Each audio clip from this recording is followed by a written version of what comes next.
Hello, everybody out there in internet land. Welcome back to Hot Mess Life Coach Season 4. This is Episode 1. We are on a brand new day and time, and I'm here again with Morgan. And for this whole season, we are going to talk in depth about the concept of authenticity, starting today with why just be yourself is so hard, how to Mhm. embody being yourself, even though it feels like a platitude and a social cliche sometimes. But what does it really mean, and how do we do it? How can we actually do something like that? So this is the show for people trying to get it together while the world seems to fall apart. And we are just going to dive right in and get into the concept of authenticity and what that means and how do we achieve it and why is it necessary and valuable. So hi, Morgan. Good morning. Hi, Brian. Good to see you. Yeah, good to see you too. So I guess I'll just start by telling you guys the dictionary definition of authenticity. There's a couple, but the one that's relevant to our conversation here is being worthy of trust, reliance, or belief, and not being fraudulent or counterfeit. So how do we not be fraudulent and not be counterfeit in our lives? What does it mean to not be fraudulent or counterfeit? I hear a random feedback. Do you hear that, Mo? Oh, it might be my AC. Let me just turn it off really quick. All right. Well, in the meantime, yes, authenticity. And she's back. I think that was your AC. Yep. Thank you. But it sounded like people Was it? talking. So I wonder if your AC is a little Oh, haunted. I hope not. I really hope not. I'm moving in a month, so if it is, then that won't be my problem soon.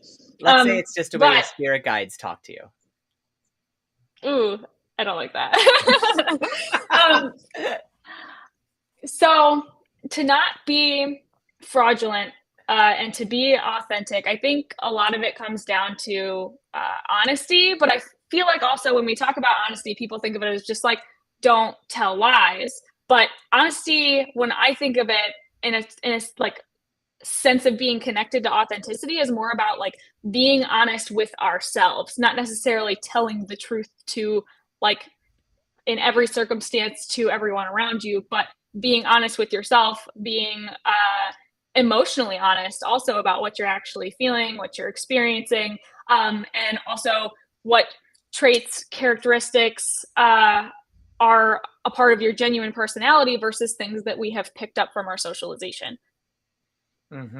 Yeah, I love that because honesty is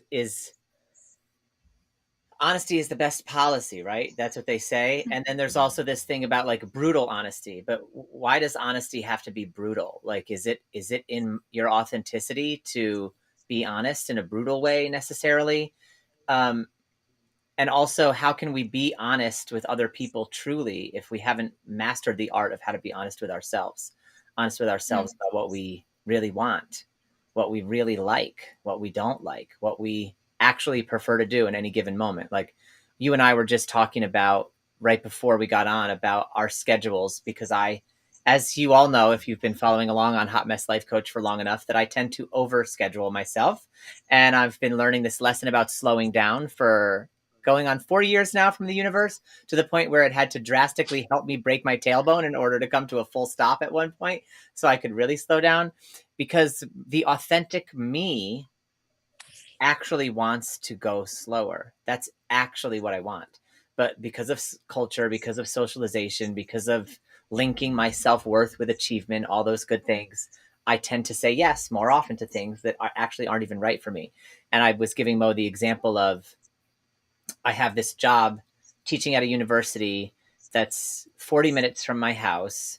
It's a class I only sort of like to teach, and it meets 3 days a week. And I got an interview for a job back in May for a different class that meets 1 day a week at a university that's 15 minutes from my house. That's a class I would like to teach more.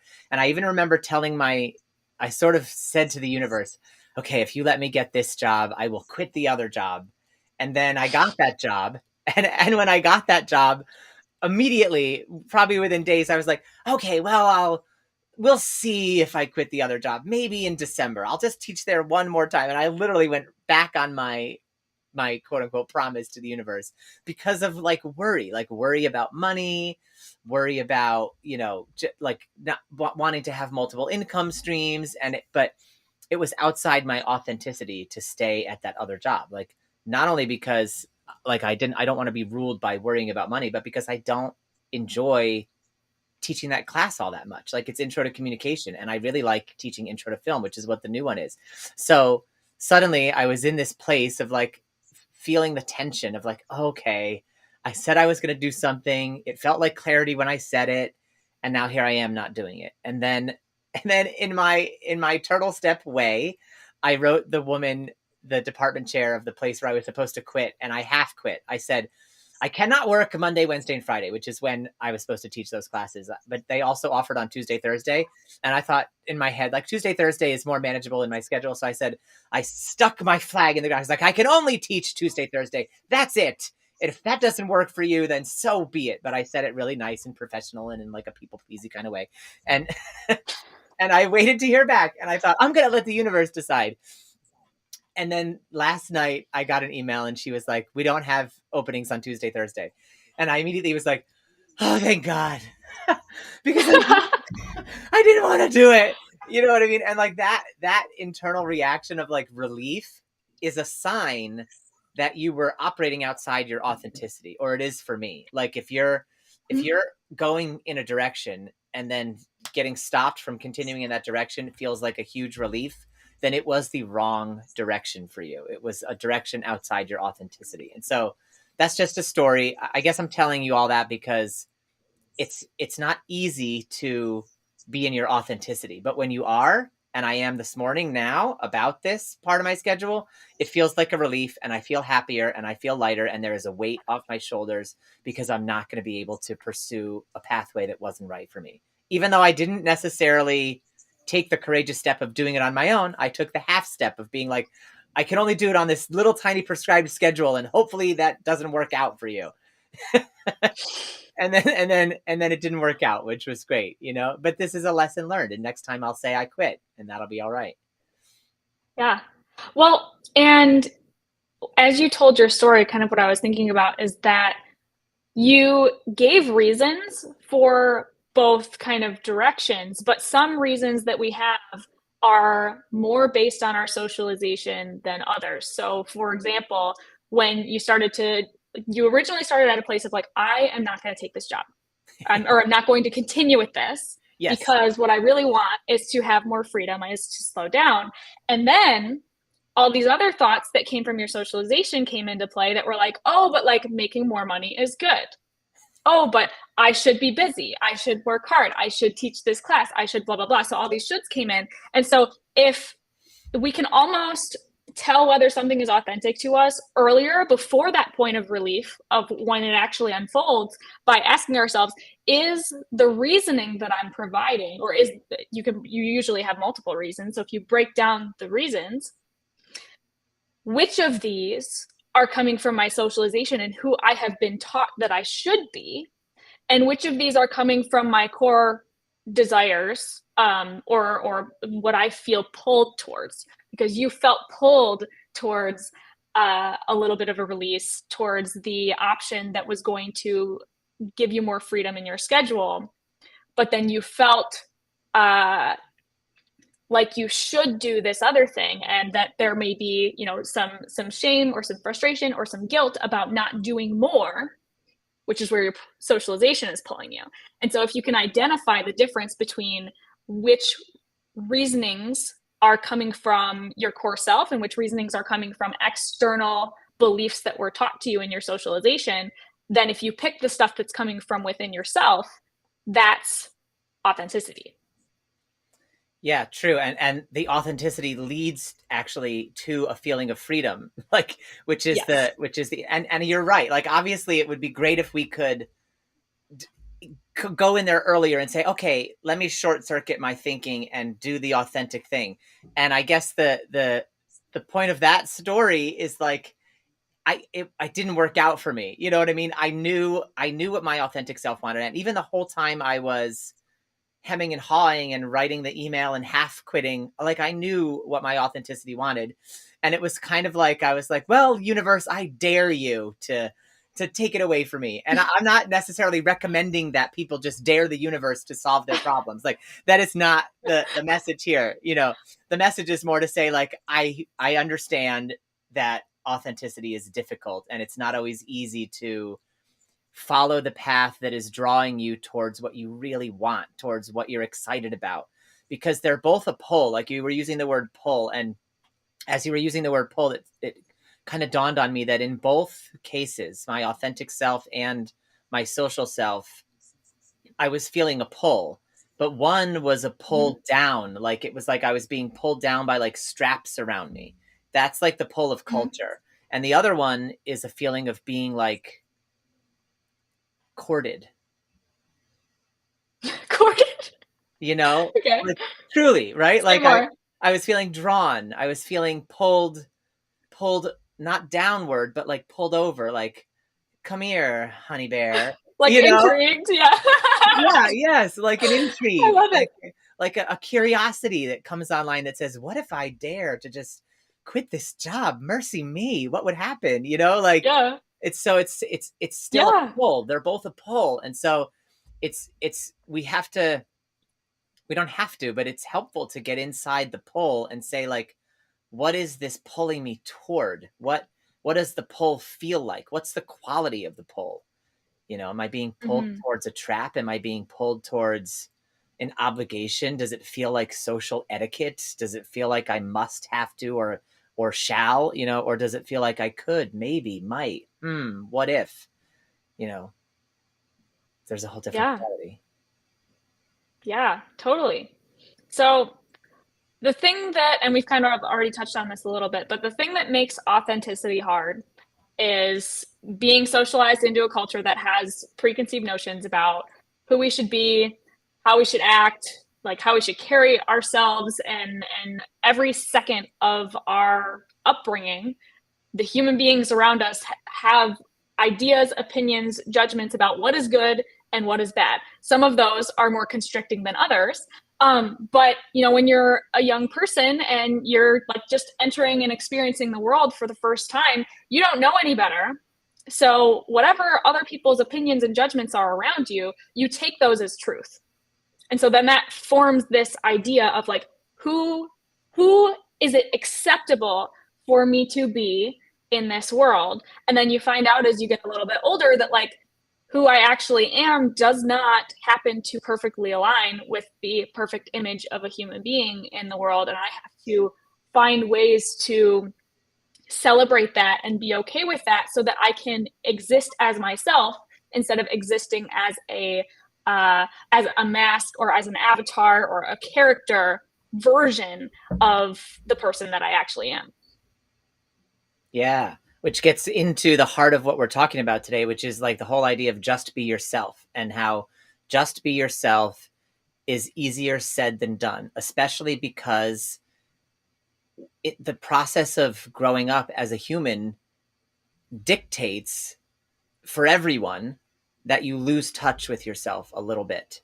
And then the human journey Mm-hmm. is coming back in touch with yourself. And so if you're 14 or 24 or 44 and you're still at the phase of your life where you've lost touch with yourself, then when someone says just be yourself, it's almost meaningless because you're like, what does that even mean? Like just be the social Yeah. mask that's causing all the suffering? Like, that hasn't worked. That's why I'm asking you for advice. And you're basically saying just be the mask, just be the social mask, because you if I'm not my authentic self with you and I come to you for advice and then you say just be yourself, what you're really saying is just be the version of you that I already know, which isn't myself. You know what I mean?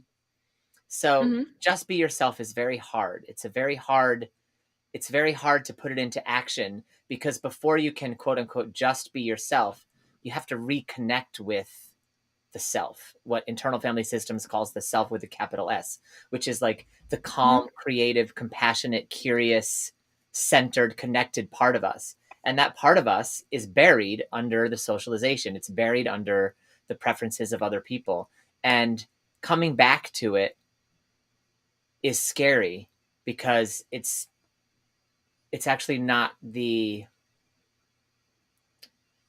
it's not the most acceptable thing to do in this society. Let's just be real. Let's just put it Mhm. that way. Like the people who come back in touch with themselves, they're often doing something outside of the generally acceptable cultural phenomenon. Like I was telling you a little They're bit making before. waves. They're making waves. Yeah, even if they're not trying to make waves in a political sense or in any kind of, like, just being themselves makes a wave. And so that brings me to the story that I was telling you about before we got on the call, which is like, as a gay person, like just moving from being in the closet at the age of 17 to being out of the closet with family, and then being out of the closet fully when I was 23. Both of those steps out of the closet made waves, but I wasn't trying to make a political statement. Like I wasn't trying to be a gay activist. I was just trying to be like, can you love me for who I am, please? Please, and this is Mhm. who I am, you know what I mean?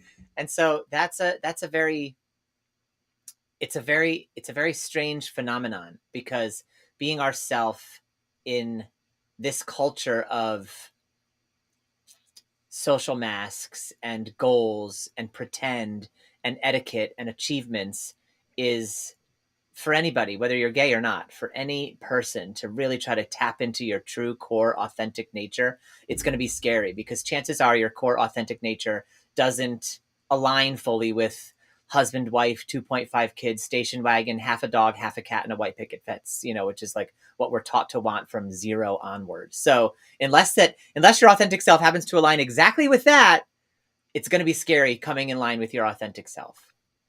Yeah.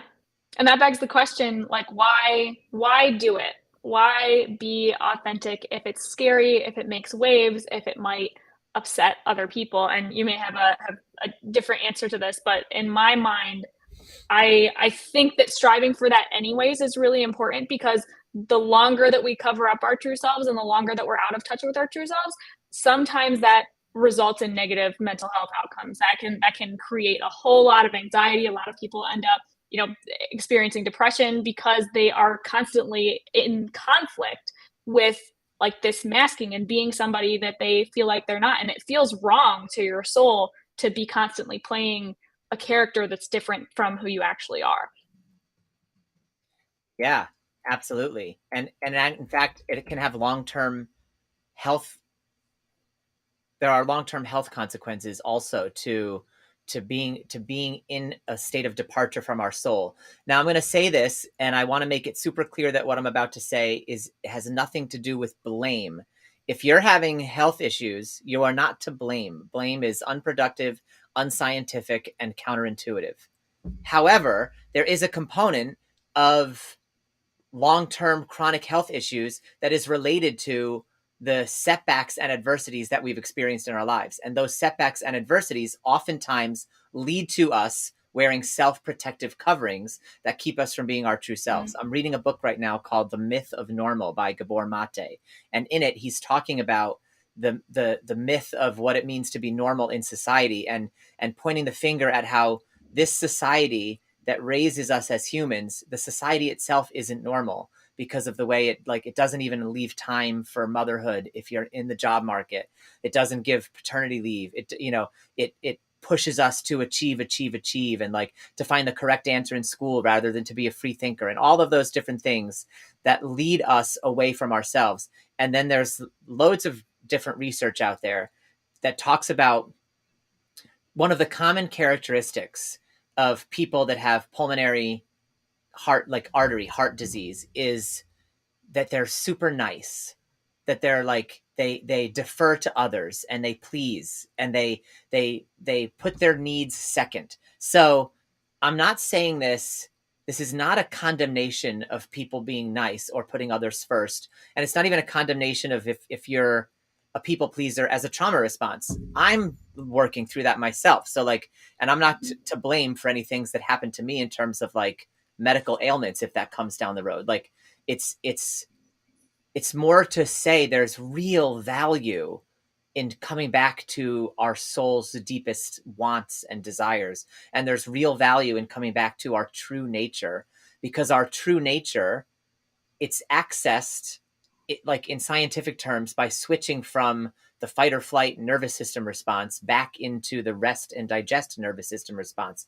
And the rest and digest nervous system response is where we are meant to live. It's where we're meant to be most of the time. Like our brains are, the fear centers of our brains are designed to come online for a short period of time to protect us from something and then to go back to rest and digest. But the human mind has this little glitch in there where it keeps the flight and fight or flight reflex on longer, sometimes in perpetuity, because we're the one species out there that has the language and the ability to tell stories. And so we can keep the fight or flight reflex on through stories. Oh, that shouldn't have happened to me. Oh, that might happen again to me. Oh, it's not safe here. Da da da da da da. And and if you're living in a situation right now that is perpetually not safe, then it makes sense for you to be chronically in fight or flight. But if you're not, if you're reliving your history, or you're living out a trauma pattern from childhood, or you can't let go of something you saw in the war, for example. And when I say can't let go, I don't mean you should just like let go. I mean, seek help, find therapeutic ways to work through and resolve the issues, because the fight or flight reflex causes chronic stress, which causes long-term health issues. And when we're constantly wearing social masks, we are in a state of stress because we have to use energy to hold the social mask in place. And so there's actually a huge long-term healing benefit to coming back to ourselves. So being in a state of inauthenticity or being in a state of fight or flight are sometimes synonymous. Like if I am like protecting my true self by putting up walls, by putting up masks, then that usually means that we're in a state of fight or flight, which is a state of basically perpetual stress, which can lead to negative mental, emotional, physical health outcomes. Yeah, that's right. The one thing I would say, I would be careful. I don't want to give the message that if you're in a fight or flight response, that means you're being inauthentic. Because Sure. if you're in a fight or flight response, it's sometimes beyond, it's not beyond your control, because there are things you can do to slow your response down. But it's maybe if it's outside your conscious awareness, for example, then you're not being inauthentic Mm-hmm. in that moment. Like you're authentically in fight or flight because you're authentically stressed. But you're Mm-hmm. authentically stressed about a story that the story may no longer be true. And so the story is keeping you in fight or flight, which is an authentic and real state for you. So I don't want to like question Right. somebody's experience, if that makes sense. But it's like, Mm-hmm. so it's, so the point that I'm trying to make is that inauthenticity is stressful. And then that stressful situation can lead to the fight or flight response. The fight or flight response, Okay. an authentic response, it's not like you're being a faker or you're being pretentious and then therefore that puts you in fight or flight. It's not that. Fight or flight can be caused by like legitimately experiencing a traumatic event at any time. Mm-hmm. Like I was in fight or flight for most of my childhood, holding up a straight persona. Does that make sense? And so the straight persona Yeah. was not the authentic me, but the fight or flight response was not me being inauthentic. The straight persona was me being inauthentic. The fight or flight Yeah. response was me trying to cope the best way that I could. The best way the soft animal of Brian could cope was by being in fight or flight. So inauthenticity is like a coping mechanism in some cases for a fight or flight response. Yeah, I think so. Yeah. Yeah, that makes sense to me for sure. Which is why, and another important thing I want to bring up about this whole conversation is like, as we talk about for the next 12 weeks, learning to become more authentic, this whole conversation that Mo and I are having is a conversation that is outside the realm of judgment. It is outside the Mm-hmm. realm of blame. Like we're not here beaming this conversation to the world saying, learn to be more authentic because being inauthentic means you're a shithead. Like, no, like No, no, it's I'm not like that at inauthentic. all. Yeah. I was inauthentic 3 weeks ago when I half quit my job. You know what I mean? Like, so we're, becoming authentic is not a thing you do and then you're authentic. It's a practice that you're on for your whole life. And part of embracing the practice of authenticity in my mind is actually embracing the part of you that is self-gentle, self-loving, and not condemning. Like from the Toltec conversation we had in season 3, the judge and the victim need to be transcended here in order to find Mhm. your voice of authenticity, your true self. The true voice inside your head is not the judge and is not the victim. And so we're not going to find our way to authenticity by judging us when we're inauthentic. We're going to find our way to authenticity by becoming calm, curious, compassionate, connected, and confident, and then investigating the part that feels inauthentic in that time. Like the wave of relief I had when my job quit itself for me was came with a revelation. You know what I mean? It was like, Mhm. oh my gosh, you really need that time back in your schedule. You really needed that space. And I felt it viscerally yesterday. Like I felt so happy and so relieved. And that, if instead what I said to myself was, oh, you should have just quit. You're so weak. Why couldn't you have just quit? Ugh. That would actually have been me leaving my authenticity to Mhm. judge myself from an inauthentic place, because that judge, the voice of the judge, is a voice that is built and created by culture, as the Toltec would say, through the process of domestication. And so anything that judgy voice says to you is inauthentic, which is why we can go so far as to say it's mostly lies, you know. And so we're cultivating a Mhm. practice of self gentleness and self compassion, and that practice, being more self gentle and more self compassionate, is already being more authentic, even if the thing you're being self gentle about is a part of you that's inauthentic. Yeah. So over the next 12 weeks where we're talking about authenticity, the core skills we'll kind of be working on developing is that self-gentleness, that self-compassion, and then obviously some self-awareness, because we have to be able to kind of recognize what's happening within ourselves to then be able to figure out where the compassion is needed.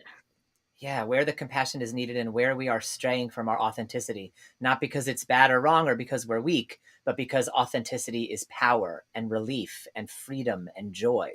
That's all found in Ooh, authenticity. yeah. I think that's a pretty good place to end.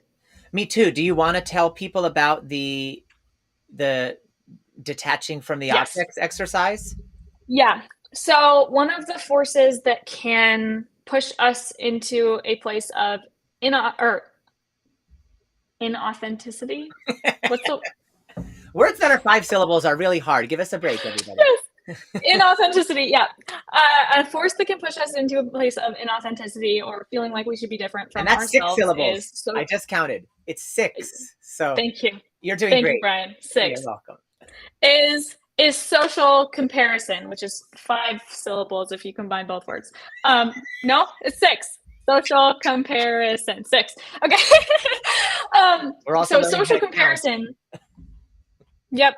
Go. When we compare ourselves to other people, we may feel a social pull. We talked about that pull from culture to be different from who we are, or we start to feel a little bit of shame about like, oh, this other person has this thing that's better than me, or they're more successful, they're more fit, they're whatever. And so if we can release some of the pressure of social comparison, then we release some of the pressure to be different from ourselves and therefore make it easier for ourselves to be more authentic. And so, one of my favorite exercises for releasing the pressure of social comparison is you would pick a random item in your vicinity, you hold it up in front of you. I have a pen, and you focus on this object, and then you tell yourself, like, this is not me. And you repeat that a couple times. You say, this is not me. This is not me. This is not me. And then after you have done that a few times, focusing on the essence of this object, then you transition to whoever it is in the world that you've been comparing yourself to, whether that's somebody on social media, it's someone from your peer group, or whoever, and you hold an image of them in your head and you say, that's not me. That's not me. That's not me. And you repeat that, because what it kind of starts to bring out in you is you recognize like their essence, their experience, their existence in this world is so different from my essence, my upbringing, my experience in this world. There's so many things that are different about us that it's not really a fair comparison. And so just practicing recognizing that we are not the same can then create a little bit of that release, a little bit of that freedom that validates the person that you are in this moment right now, and that you don't need to be different than you are right now. Yeah, beautiful. So I will be practicing that this week as well. And we can touch on, Mo, if you remember, you can ask me next week what my experiences were with that exercise, because I've never done that before, and I will do it this week and we'll see how it goes. And if anyone out there in internet land wants to do it as well, you can talk about your experiences in the chat next week.